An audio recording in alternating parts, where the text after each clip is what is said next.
Aqui a nossa matriz vão ser linhas, as nossas entidades vão ser as linhas, tá certo? E os nossos atributos vão ser as colunas, tá certo? Então, qual que é a etapa aqui para verificar o casamento aí do SVD com a classificação? Primeiro, eu vou mostrar a classificação da base original. Eu tenho a base original, vou mostrar a classificação dela, o resultado da classificação. Depois, eu vou escolher o posto para aproximação de posto incompleto.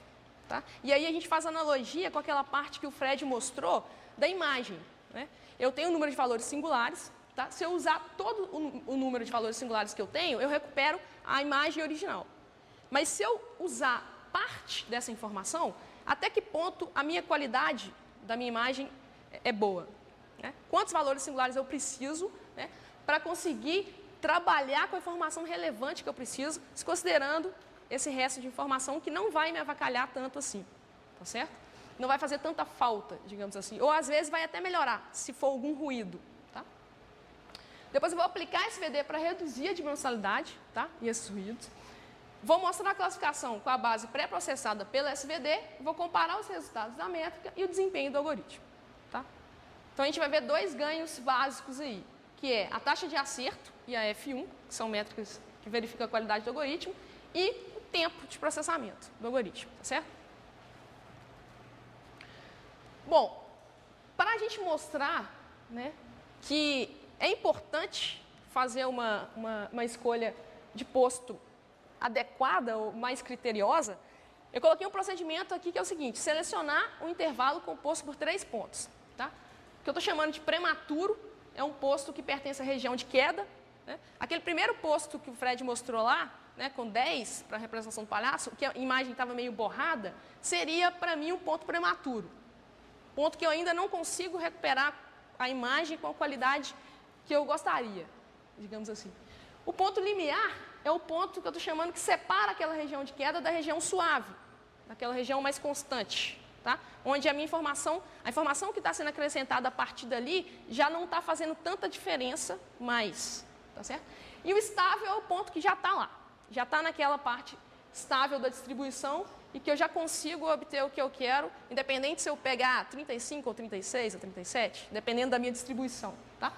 E por que tem esse procedimento? Porque a hipótese é a seguinte: dado todas as aplicações que a gente vê de SVD, né, e pega um ponto antes, pega um ponto depois, qualidade melhora, qualidade piora, a hipótese é o seguinte, que não há um ganho significativo de informação relevante, a partir do ponto limiar, que seria esse ponto 2, que separa as duas regiões.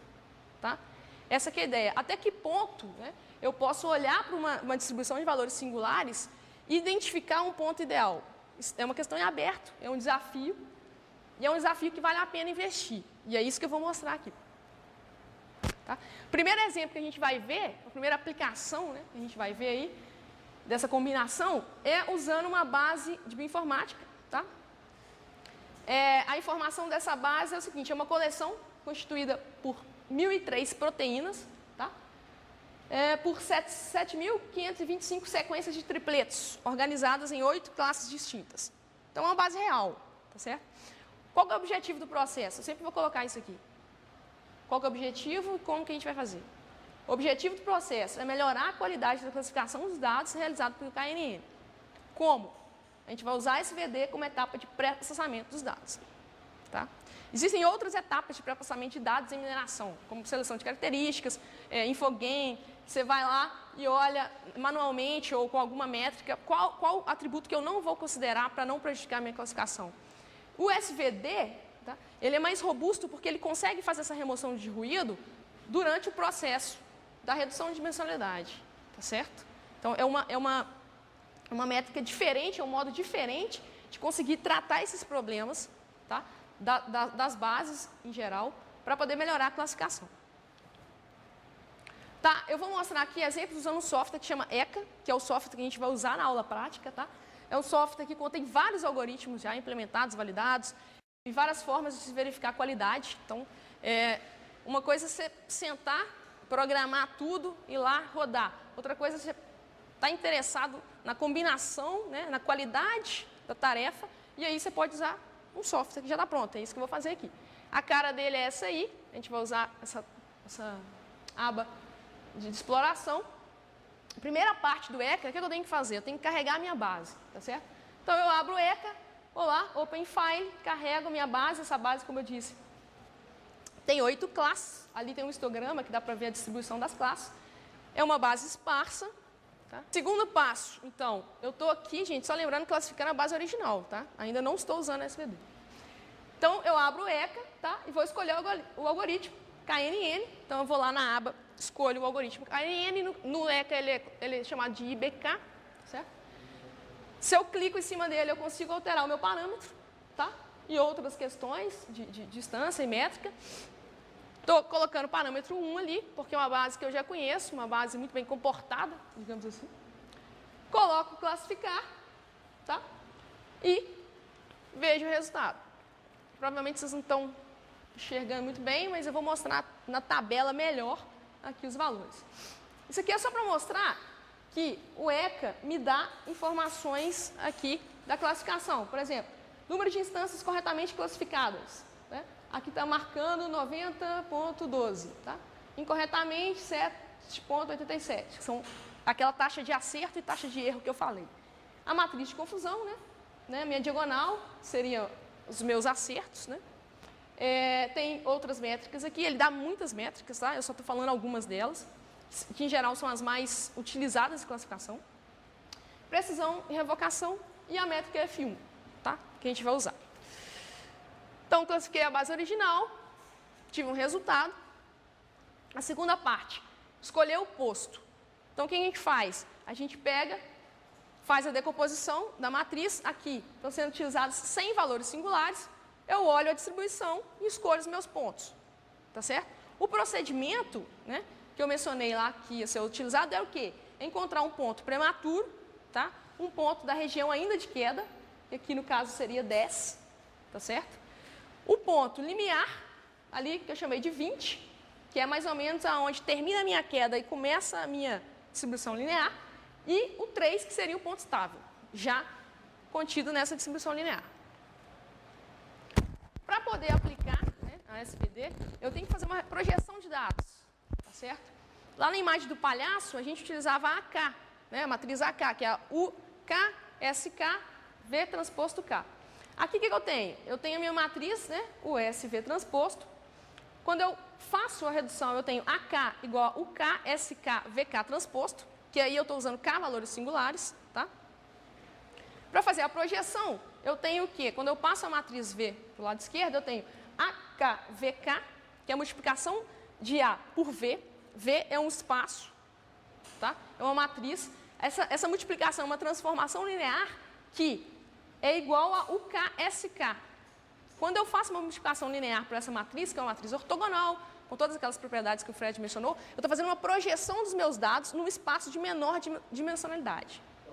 Então, quando eu uso a matriz US, né, se eu pegar a minha matriz US resultante lá da USV transposto, eu estou pegando, na verdade, a VK, tá certo? Que é a projeção dos meus dados. Então, eu vou utilizar, o procedimento é utilizar o S para realizar a classificação, tá certo? Que eu vou utilizar agora os meus dados projetados. Bom, a classificação aí da base pré-processada usando o ponto prematuro, aqui me deu corretamente classificado 97.40, tá? Já foi melhor do que a gente tinha. Vou mostrar isso na tabela, porque é melhor para ver. Corretamente classificado para ponto limiar deu 98.06, tá certo? Um pouco melhor. E o estável deu 97.90, tá ok? O que isso significa? Que os resultados da classificação dos dados originais me retornou uma eficácia, né, uma taxa de acerto de 92.12, tá certo? E a métrica F1, 91.90. E gastou 41 segundos para fazer isso, tá certo? O segundo passo seria aplicar a SVD na etapa de pré-processamento para poder classificar a base. Eu tenho aqui o tempo do ponto, né, o tempo da escolha do meu posto seria 29 segundos, tá? E aqui, ponto 10, ponto 20, ponto 30, que seria o prematuro, limiar e estável, tá? O tempo da SVD gastou 1 segundo, tá ok? Para poder computar. Eu tenho o tempo do KNN e a eficácia do KNN, tá certo? O tempo, tá? Do KNN ali para K1 ou K ponto foi bem similar, né? A diferença foi bem pequena, mas o que mais chama atenção aqui, tá? É o quê? É a qualidade, é a eficácia ali, tá? Porque é uma base pequena, essa base não é muito grande, tá? Eu vou mostrar uma base maior, onde o desempenho vai ser, assim, bem melhor. Mas a eficácia ali, o que aconteceu? Com a minha base original, sem a minha etapa de pré-processamento, eu tive uma taxa de acerto de 92%. Tá? Depois que eu usei a SVD como etapa de pré-processamento, o que aconteceu com a minha eficácia ali? 97,41, eu ganhei 5% de eficácia, tá? Com meu ponto prematuro. 98% de eficácia com meu ponto limiar, que era um ponto, né, que a gente sugeriu aqui como um ponto adequado, né? E o ponto estável me deu 97,90, piorou um pouquinho. Tá? Isso pode ser interpretado como, por exemplo, nessa base especificamente, havia algum ruído, tá? Que depois que eu peguei o posto 20, ao invés de começar a me ajudar, estava me prejudicando. Tá, ok? O mesmo acontece ali para o K1, tá certo? Então, o algoritmo melhorou nitidamente, tá? Usando o SVD como etapa de processamento. Tanto, né, em termos de tempo, porque aqui eu posso somar o tempo do corte com o tempo de rodar, vai dar 30 segundos, então eu ganhei 11 segundos aí. Em termos de tempo, não é tão grande assim, mas tem a ver com a base, tá? A segunda base é uma base um pouco maior e já é um contexto diferente. As minhas entidades são documentos, tá? Minhas linhas são documentos e as minhas colunas são termos, tá? Que a gente chama de atributos. Então, é uma coleção que contém 8.184 documentos, tá? De notícias, são documentos de notícias organizados em 8 classes distintas, compostas por 24.985 termos distintos. Então, eu quero classificar esses documentos baseados nesses termos, ok? Objetivo, melhorar a qualidade da classificação dos dados realizados pelo KNN. Como? Utilizando o SVD como etapa de pré-processamento. Bom, eu vou mostrar os resultados numa tabela. Primeira parte eu mostrei o print screen do ECA só para vocês ficarem familiarizados com o software, tá? Se ficar mostrando print screen toda hora, não vai ser legal, até porque não fica muito boa a imagem. Mas o que eu vim aqui? Vim direto aqui para a distribuição de valores singulares, tá certo? Então eu vou plotar aí, desenhar, né, a distribuição dos meus 100 primeiros autovalores e vou escolher aí o ponto prematuro, limiar e estável, tá? Nesse caso eu chamei o 10 de prematuro, tá? Tá aqui. O 20 de limiar, 25 de limiar, desculpa, e o 40 de estável. Tá? Então, a gente vai ver o que acontece. Então, pegando a base Reuters, que é de documentos, tá? O que eu tenho aqui? A eficácia, aqui eu usei K30, tá? O que acontece? Escolher o K, o número de vizinhos, para o KNN, também é uma questão complicada, depende muito da sua base. O que a gente tem na literatura é que as bases de mineração de dados ou documentos, em geral, usam entre 30 e 50. Se vocês pegarem vários artigos aí, cara, vai utilizar entre 30 e 50 valores de vizinhos, né? Uns usam 15, outros usam 20. É uma questão meio complicada também de quantos vizinhos utilizar, tá certo? Mas utilizando 30 vizinhos, o que a gente tem? A gente tem uma eficácia de 88,28, tá?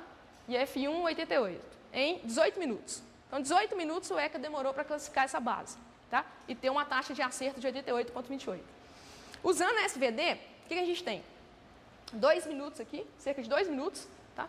Para poder realizar a etapa de pré-processamento para 10, 25 e 40, tá certo?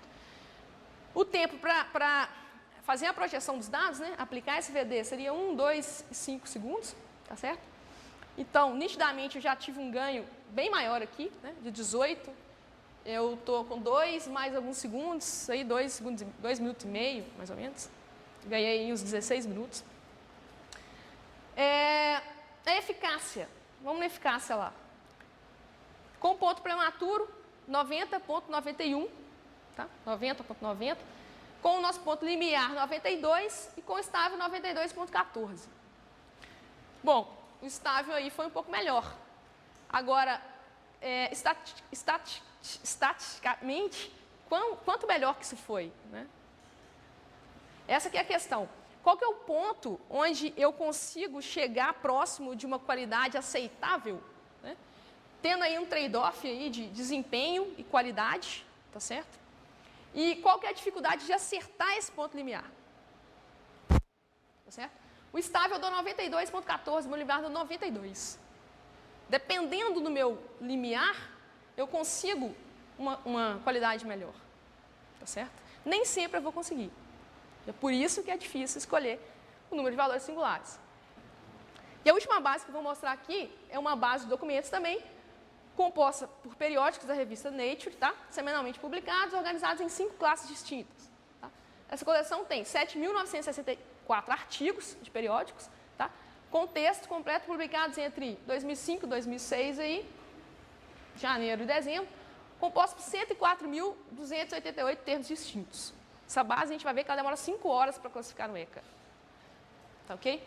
Objetivo do processo, melhorar a qualidade da classificação, como usar SVD como etapa de pré-processamento. Então, já indo aí para a parte de distribuição dos valores singulares, eu tenho a minha distribuição, essa distribuição é um pouco mais íngreme, né?